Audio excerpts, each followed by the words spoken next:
तामिळनाडूच्या तुतुकुडीमध्ये पूर परिस्थिती कायम आहे। मोक्कानी या गावाला पुराचा मोठा फटका बसला। नागरिकांच्या घरात अजूनही पाणी आहे। रस्त्यावरूनही पाणी ओसरत नसल्यामुळे नागरिकांना या पाण्यातूनच मार्ग काढावा लागतोय।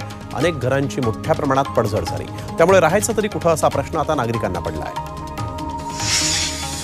जम्मू काश्मीरमध्ये जोरदार बर्फवृष्टी सुरू आहे। सोनमर्गचा भाग हा बर्फामुळे पांढरा शुभ्र झाला आहे। रस्ते आणि घरांवर बर्फाचा थर जमा झालेला आहे। तापमान घटल्यामुळे इथलं जनजीवन विस्कळीत झालं, मात्र पर्यटक या बर्फवृष्टीचा आनंद घेत आहेत।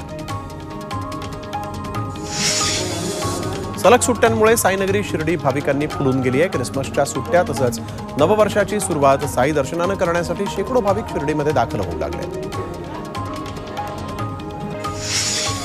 नाताळ आणि नववर्षाच्या निमित्तानं रत्नागिरीतील गणपतीपुळे पर्यटकांनी फुललाय।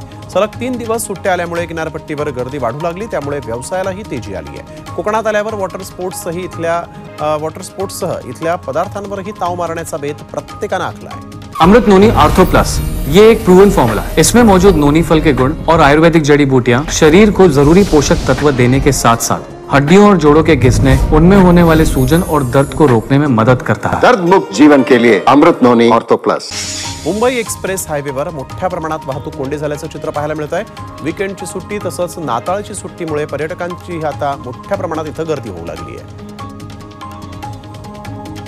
जळगावच्या सुवर्णनगरीत पुन्हा सोनं चांदी दरामध्ये मोठ्या प्रमाणात वाढ झाल्याचं पाहायला मिळत आहे। सोन्याचे दर 65,000 रुपये प्रति तोळा तर चांदी 78,000 रुपये प्रति किलोवर पोहोचलेली आहे। 24 तासात सोनं दरामध्ये प्रति तोळा 2,000 रुपयांनी तर चांदीच्या दरात प्रति किलो 3,000 रुपयांनी वाढ झाली असल्याची माहिती सुवर्ण व्यावसायिकांनी दिली आहे। नव्या वर्षात शेअर बाजारामध्ये आयपीओची चलती राहणार आहे। तब्बल 60,000 कोटींचे आयपीओ येण्याचा अंदाज आहे। नवनवे विक्रम नोंदवणाऱ्या भारतीय शेअर बाजारामध्ये यंदा आयपीओच्या माध्यमातून मोठ्या प्रमाणात नव्या कंपन्यांनीही पदार्पण केलं आहे।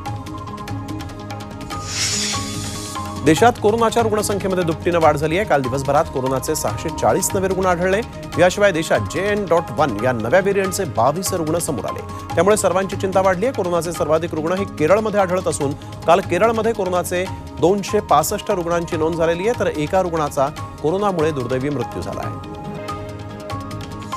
कोरोनाचा नवा व्हेरियंट JN.1 चा प्रसार हा वेगानं होतोय। त्या पार्श्वभूमीवर पंढरपूरमध्ये प्रशासनानं काळजी घेण्याचं आवाहन केलेलं आहे। वर्षाखेरीस तीर्थक्षेत्रांवर देवदर्शनासाठी मोठी गर्दी असते। सर्दी, खोकला, ताप अशी लक्षणं दिसल्यास नागरिक भाविकांनी तत्काळ तपासण्या कराव्यात, तसंच गर्दीच्या ठिकाणी मास्क वापरण्याचं आवाहनही करण्यात आलं आहे। ठाणे महापालिकेच्या रुग्णालयात आणि सर्व आरोग्य केंद्रामध्ये बाह्य रुग्ण कक्षातील ताप तपासणी केंद्रात सर्व रुग्णांची कोरोना चाचणी अनिवार्य करण्यात येणार आहे। याबाबत आयुक्तांनी आरोग्य विभागाला सूचना दिल्या आहेत। एखाद्या व्यक्तीला ताप, सर्दी, खोकला असल्यास तपासणी करून घ्यावी असंही आवाहन करण्यात आलं आहे।